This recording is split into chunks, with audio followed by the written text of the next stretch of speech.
Greetings gamers, my name is Santo, and in today's video I'm going to be giving you an overview and tour of Legendkeeper, the campaign management software that I've been using now to track my campaign for like 5 years, I think. Time has no meaning to me anymore, but I've been doing this video every year for the last couple of years where I show off how to use Legendkeeper in its current version and how I've been using it in my campaign over the previous year. This video is sponsored by Legendkeeper, and if you head to the link in the description below and use the code Icarus25, you're going to get 20% off your first purchase, and that does include annual plans. But Legendkeeper doesn't get to see this video before it goes out. They don't get any editorial, and in fact I approached them about getting the whole affiliate scheme and basically bullied Braden into making one for me because I talk about Legendkeeper so much. As always, there's going to be timestamps down below, so if you're looking for anything in particular, jump around, find what you need. And without further ado, let's dive straight into it. Okay, so here we are in Legendkeeper, and when you first start, you'll be greeted by this welcome screen where you'll see a few different projects, a couple of the test projects, and you have the option to create a new project, which is what we're going to be doing today. We're going to go ahead and hit this, and we're going to call this our YouTube test 2025. Really got to go through and sort out some of these projects because I've got like 6 years worth of YouTube tests in this project file. Once it loads up, the big thing that we're going to cover in this year, the big change for 2025, is the timelines. Timelines are a pretty new feature in Legendkeeper, and I've been holding off making this video because I've known they're coming for a good long while, and I was testing them out with some other beta testers, so I've been holding this back until they were out in the world. And obviously, as Softball would have it, as soon as I finished my last big filming day, the very next day timelines dropped. But it's fine, we're still getting this out technically in 2025. That's all that matters. When you load in, you may or may not see this splash screen, which just lets you know that timelines are here, and we're going to cover that later on in the video. Otherwise, what you're going to see is this welcome to Legendkeeper splash page, which is going to give you a little bit of an introduction on how Legendkeeper works, kind of what we're doing in this video. So to kick us off, we're going to start with a little bit of a UI tour. And at the top left here, you can see that there is the Legendkeeper logo. If you click that, this is where you can go back to your projects. It's where you can change from dark to light mode and be blinded like the surface of the sun. It's where you can manage your permissions, which is something we'll come on to later. It's also where you can go into your project settings and change information about your account, your membership, what users you have with access to this world. It's where you can recover trashed articles. So if you accidentally delete something, this is where you want to go and access the trash. It's also where you can change the name of the project, select which page counts as the home page, and you also have the option to share this to the web here. We're going to cover that later on as well. Then up here in the Legendkeeper button at the top left is also where you have your import and export options. So another one of the relatively new big changes, been using Legendkeeper for so long it's hard to keep track when exactly things come in, is the ability to import and export options, including as Legendkeeper files, which makes things really, really easy to export out from one project and import it out into another. And I'm going to have a video coming up really soon where I give you an entire project that's good to go, ready to start, to be used as a game master, and has a bunch of useful templates and tools and GM screens and stuff.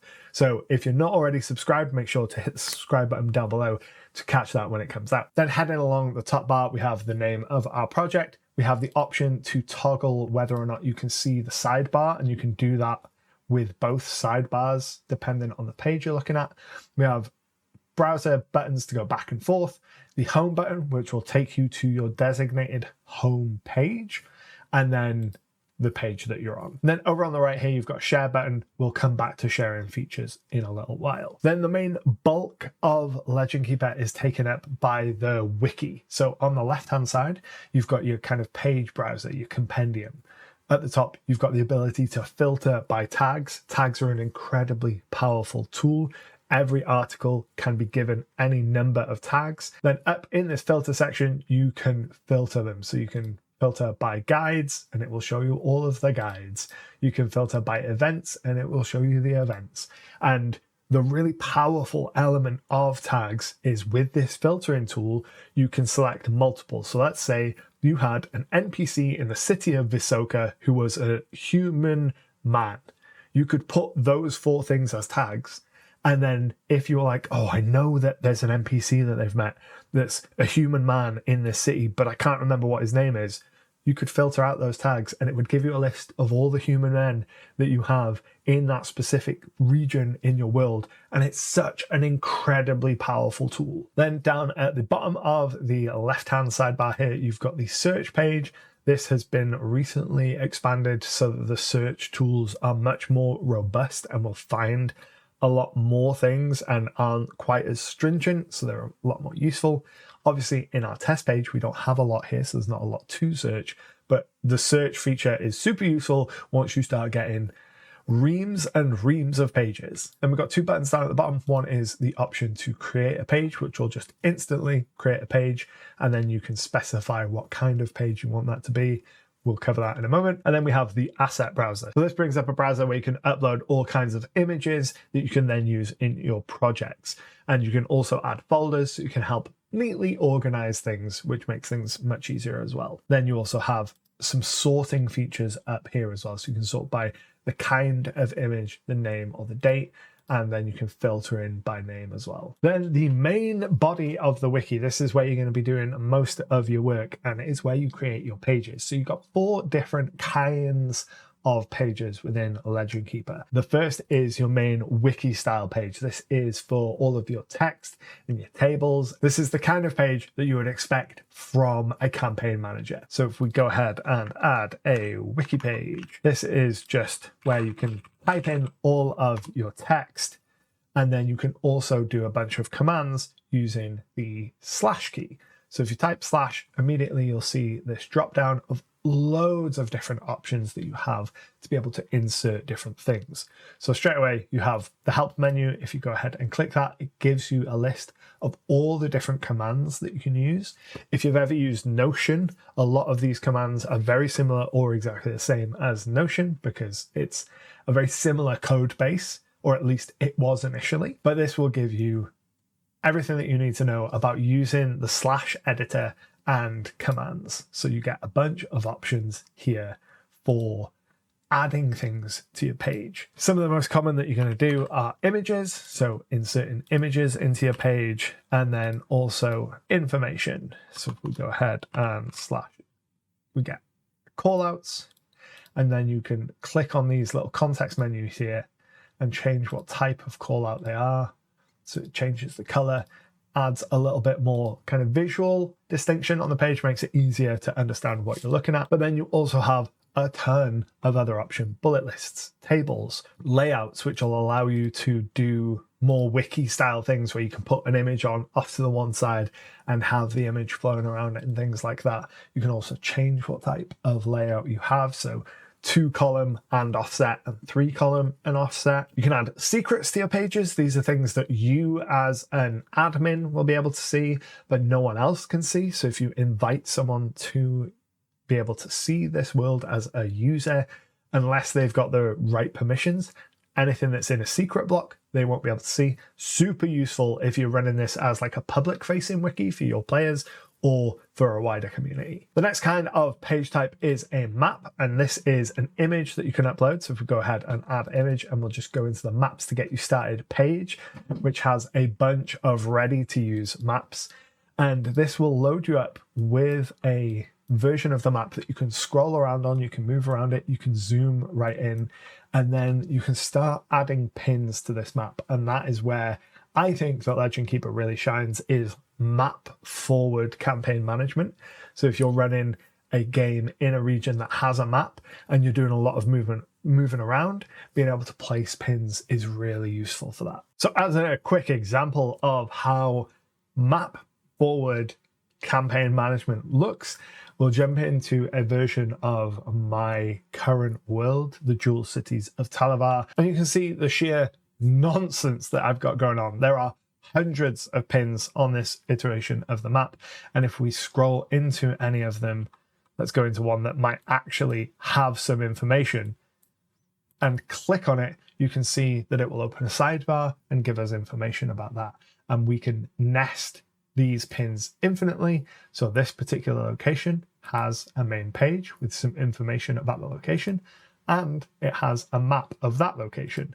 And we can go to that map, and that map has pins, which then have their own information, and you can nest maps and pages infinitely, so you can have this sprawling tapestry of information available to you. And if I jump up, you can see I've got a whole world map with various countries and continents and pins, and it allows me to get a really rich world that I can access the information for really, really easily. So the next type of pages are boards. These are like digital whiteboards where you can draw on them, you can place post-it notes, you can place links to other elements.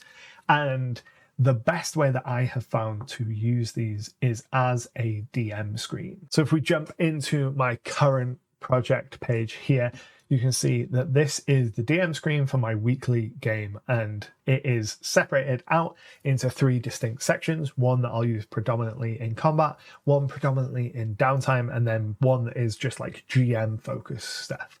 And each of these is a linked element that links to a page that is nested within the DM screen. And if I go on and click, let's just say conditions, click conditions, it'll bring up the pop-out sidebar and list all of the conditions so that I can really easily reference them.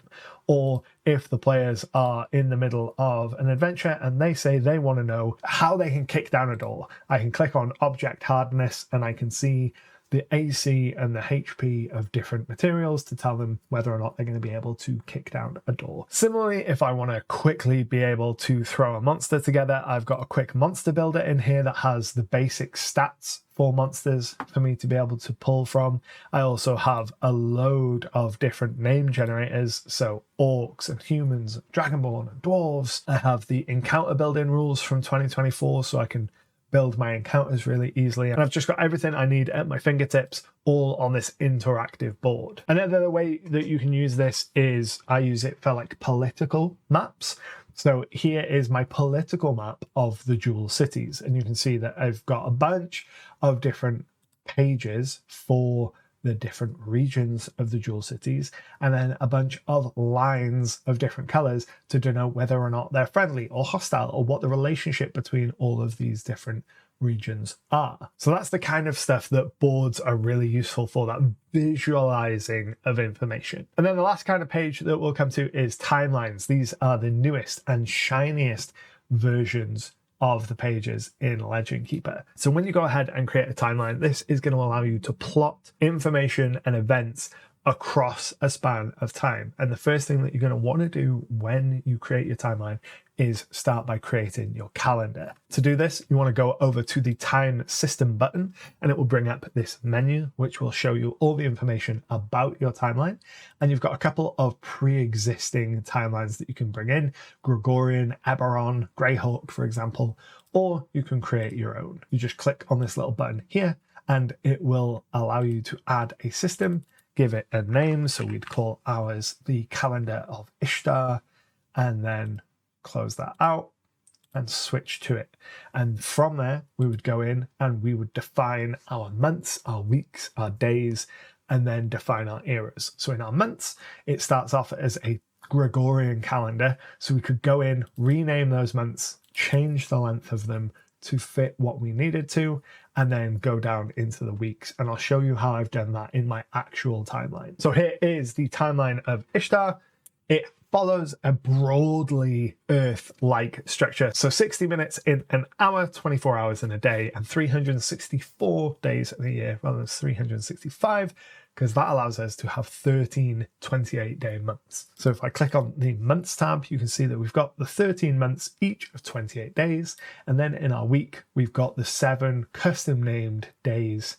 And then we go into our day, define the number of hours in a day and minutes in an hour. Then in the years and eras section, we can define where our time starts. So my world has broadly 2 kinds of time that is measured. There is before Cataclysm and after Cataclysm. A big old explosion that destroyed one of the peoples of the world is used as year 0 in my world. So that is where we mark our timeline. Then you've also got the option to start on year 0 instead of year 1 as well.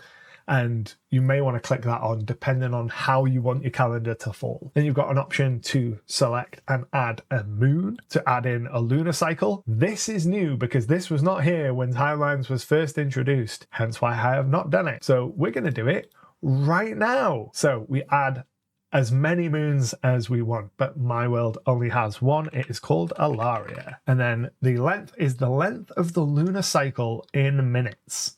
So we want to set this so our lunar cycle is 28 days. So we need to do a little bit of maths. And then our offset is going to be 15 days, I think. So that would be 15 24 hours by 60 minutes, 21,600, which should give us our moon phases and be able to tell where the moon is. So if we go ahead and save that and update our existing calendar, and then we can jump into a couple different views of this calendar system. Now that we've had that live break to actually put down our moon, you can see that the timeline itself can be shown in a couple different ways. This is my default view for it, which shows all the events of a world starting in the earliest and then scrolling down to the most recent. And one of the really nice things about the timelines feature is you can organize your events into groups. So if we go down to the bottom left here, there's a button for groups. And if we click that, you can see I've got a number of different groups. I've got a group for Valen, which is the eastern continent in my world, for Talavar, which is the western continent, for anything relating to the Pantheon, for world-shaping events, these big things that everyone would know about, and then for the Whispered. So if I go ahead and click off everything that isn't world-shaping events, you can see we have the Akmiri Cataclysm, the Valaroth Cataclysm, and then Izanos being entombed on the moon Ilaria. Those are the 3 world-shaping events in my world. Versus if we click the continent of Valen, we can see all of the different things that happened over there versus all of the things that have happened in Talavar. And I haven't added everything to this yet. It's a work in progress because it takes a long time to get like a decade's worth of campaign events slotted into a calendar system. So down at the bottom here, we've got a couple different options. We can select events by double clicking on them, and that'll bring up the wiki page if there is one associated with it. We can add events to the timeline, or we can change how we view the timeline. So we are currently in the list view. If we swap over to the Gannet view, that gives us this scrolling left to right timeline, which shows all of the different groups on a different lane and shows you where things are happening in the world at a different time. So if we scroll in on this area here, you can see this is quite dense. This is the kind of period of time that my players have mostly been adventuring in, the same sort of 300-year period across 4 campaigns. Or we can switch to this view. Now this view gives us a calendar month view, and as we can see, it will put our moon phases on it, which is amazing. Then the last thing I want to show you in the UI before we dive into some more detailed kind of examples from my world are templates. Templates are kinds of pages that anytime you make a new page, if we go ahead and create a new page, you can see beneath what kind of page you want to create, you have templates. So at the bottom of your compendium browser on the left here, you have a list of templates. These are the ones that come default in the basic version of the world that you get when you create one. So you've got options for artifacts, countries, myths, quests, all that kind of stuff.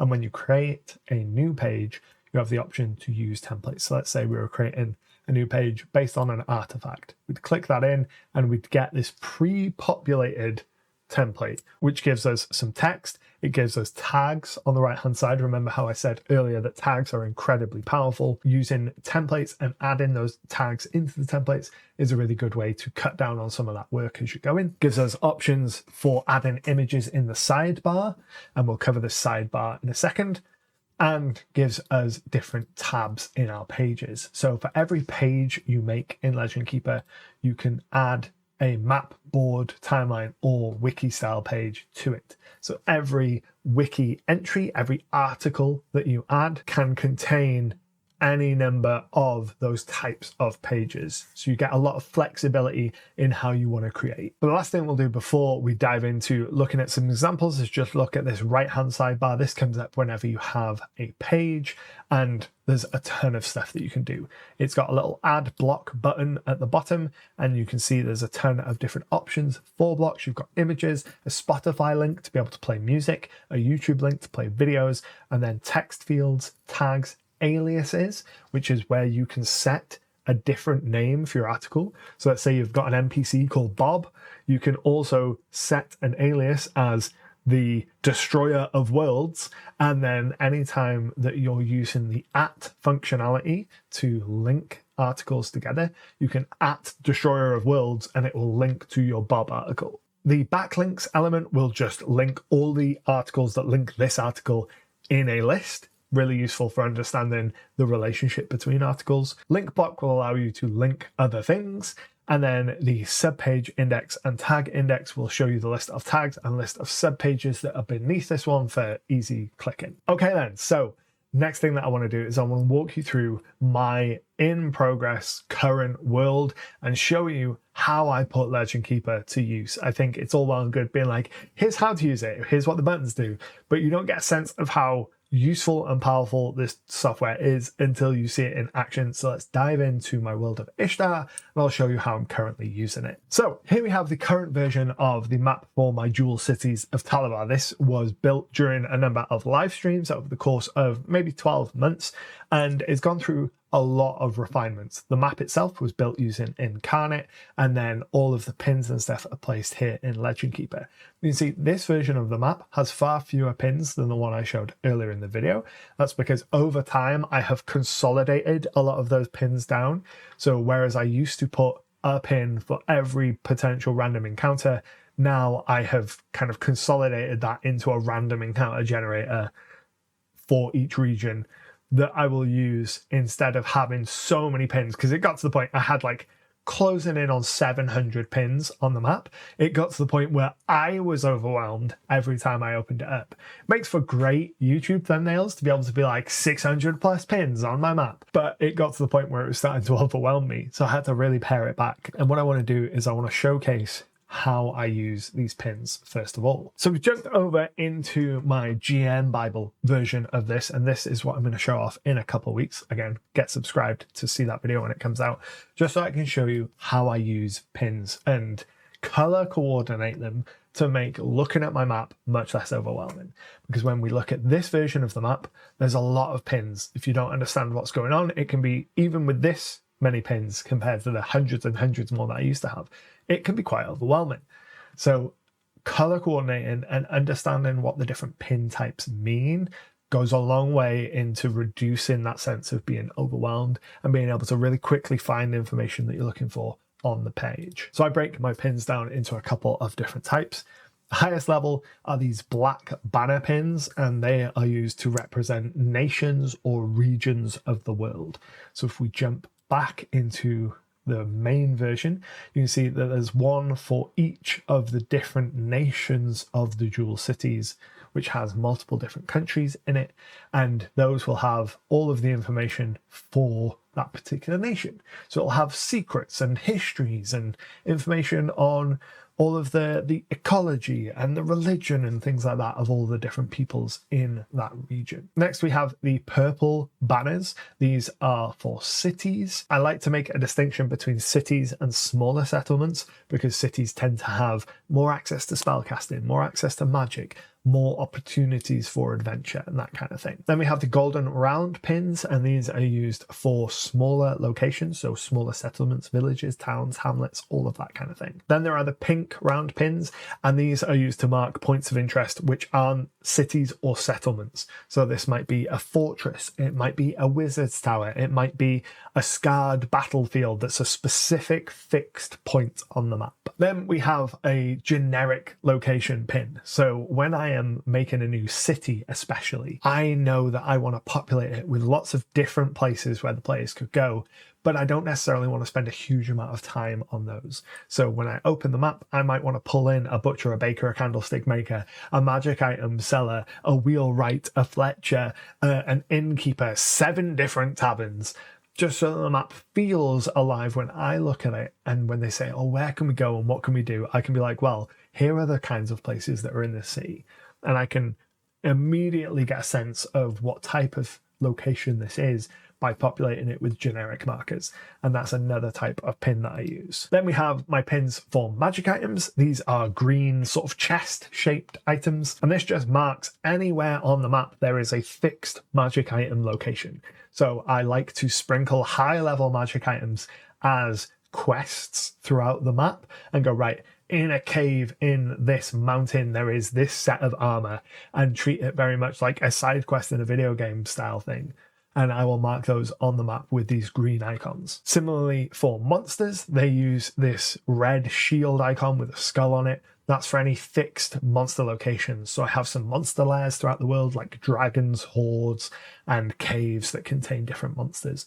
Anywhere there's a monster that's in a relatively fixed place, it'll get one of these markers. Then we come to the brown diamond shaped icons, and these are natural formations. So this can be woods and mountains and any other kind of natural feature that isn't water. For water, if I jump back into the other version of the map, I use this icon that has no pin and is just the waves. And that's how I mark specific bodies of water on the map. So for example, here is the glint crossing, a specific trade route crossing between the cut on the Jewel Cities of Talabar between 2 cities. And then the grey rounded icon is a point of interest quest icon. So this is what I use when I know that there's going to be some inciting incident or location or something tied to a side quest in a specific location on my map. And finally, what I do on my map is I also have these little pins that have no icons. They're just rounds of color, and those represent natural resources. And when you take all of that together, you get a map that looks like this. And if I wanted to go, right, okay, my players are adventuring in the region of Aeldal and looking for a magic item, I can zoom in to the region of Aeldal and immediately see there's buried treasure down in the south. There is a bag of holding which contains a bagman up in the northern area, and it's really quick. Or if they want to go a little further north, they can get some armor of invulnerability, and it's a really quick way to be able to navigate the map without looking at each individual pin. So the last thing that I want to do today is I want to give you a little teaser for what we're going to be doing in the next Legendkeeper video, where I talk through my Legendkeeper GM Bible and all of my templates and all of the things that I use to build out my world. And I'll be giving that away so that you can get your hands on it and use it in your own games. But I just want to give you a little teaser for that within this video. So what we're going to do is we're going to create a new page in my adventures section, and I'm going to go ahead and click on the adventure template, and I'm just going to talk you through one of my templates, the adventure template. So this is the template that I use every single week when I am prepping my game, and there are a couple things in here that I have found really helpful for my style of running games. So starting at the top, in the sidebar, we have a couple tags, adventures and Jewel Cities. So I can filter out by adventures and also by location. As we move around the world, I can change that tag. Then in the main body, we have the session date and which players were present. That's more of a me thing, so I can understand where in the real world we are in time. Because when we're 6 years removed from this and I'm like, oh, how long actually did they spend in this city in real time? I can go ahead and I can look at these notes. And then players' presence give me a sense of who is present for what storylines. And again, it's a really useful one for looking back on your notes with. Then right at the top, we have a summary. So this is where I type out my broad kind of elevator pitch for what this adventure is going to be. So an example might be the players are chasing down rumors of a manticore that is plaguing the villages north of Visoka. And I'd put that in our summary. Then we have a hero moment. So who is getting a hero moment this week? something tied to their specific background or their character details. And I'd think about the players that I have present at the table, the characters that are going to be present there, and how the specific story that we're going to be telling this week could relate to one of those creatures. As an example, one of the members of our current party is a glory paladin, and perhaps that glory paladin wants to get glory by felling this manticore, and we can work in some elements there for them to really lean into that glory element. Next, I have planning. This is where I'll make a bullet list of scene by scene what I expect to happen. So we start with the players investigating the local region. They speak to some different NPCs. They go to the quest location. They're attacked by the manticore. They fight the manticore. Then they either win or the manticore flees and they have to follow it and then fight it again, defeat the manticore or die, and then go and get their reward. Just so I've got a sense of how the session is going to flow, because then that gives me opportunity to be like, right, here's where I need NPCs, here's where I might need a map change, that kind of thing. Critical info is anything that I absolutely have to make sure that I convey to the players on the night. So this might be in-game stuff like, oh, make sure to remind the players to level up their characters. But it might also be out-of-character stuff like, oh, make sure to ask this player whether or not they can make it to our in-person session in 2 weeks, that kind of thing. On the right, we have a list of all the NPCs that I expect to be present in this session. This is a good way for me to move through the list, that planning section, that bullet list, think about NPCs that will be present for each of those bullets, and then get those NPCs ready. So if they need a stat block, get a stat block. If I need to refamiliarize myself with the lore of the NPC, I'll do that. If I need to think of an accent for the NPC, I'll do that. Then the loot section is where I will go through and I'll list out the kinds of loot that they're going to be able to find. So what coins can they find? What items are they going to find? And if they are going to find any magic items, what are those? And to help me with that, I'll usually refer to this page, Items the Party Want. This is a link page where I have all of my players listed out, and I can expand that, and it shows me a list of the items that the players have expressed interest in picking up in the future. So if one of the players says offhand, I'd really like to be able to get my hands on some braces of defense one day, I can put that in this list, and then when I'm writing adventures, once we get to a level where that's an appropriate reward, I could think, well, does this monster or does this scenario make sense for that to be a reward? If so, that can be one of the loot items. Then I have a section, a page for the players themselves that just links to some information about the players and the ongoing campaign. Same with ongoing threads. It just links to a page with some information about ongoing threads in the campaign, so I can refamiliarize myself with some behind the scenes machinations. So if there's an ongoing plot, let's say one of the players has been replaced by a doppelganger, I can see what that information is really easily. Then at the bottom page here, we've got these 5 boxes, and this is an adaptation of something I started doing while I was playing in person for players. I don't know whether you have this problem, but I know that my players are awful at taking notes, and being the note taker as well as the GM can really be a burden sometimes. So when I'm playing in person, I just don't do it. I print off these 5 questions on a sheet of paper, and at the end of the session, I hand it to the players as a group for them to fill out, so that they fill out the important information that they think they need to remember. So they'll list where they went, what they did, who they met, what they found out or learned, and then what their goals are for the next session. And then I take the paper back off them, I put it back in my binder. In this case, I do it digitally. I list out where they went, what they did, who they met, what they found out or learned. And at the end of each session, I say, right, what are we doing next week? What are your goals for next week? What are the kinds of things that you want to do next week? And I list that out in my tasks for next session document. That way, when I come to doing this whole thing again next week, the very first place I'll go to is the tasks for next session. I'll hover over that and be like, right, what are the things from last week that I need to make sure I do this week? So let's say one of the players is like, oh, we're playing in Foundry.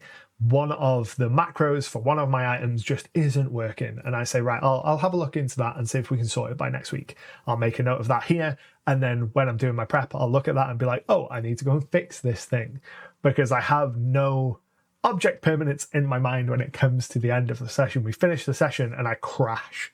So I need the notes to be able to remind myself to do things in the future. So there we have it. That is how I'm using Legendkeeper in 2025. If you want to get your hands on my Legendkeeper GM Bible, as I said, I'll be making a video on that, going really into depth on everything that's included and including the link to download it in just a couple of weeks. So make sure to subscribe. And if you want to keep watching, check out this video where I go over how I made my DM screen in Legendkeeper. But until next time, happy gaming.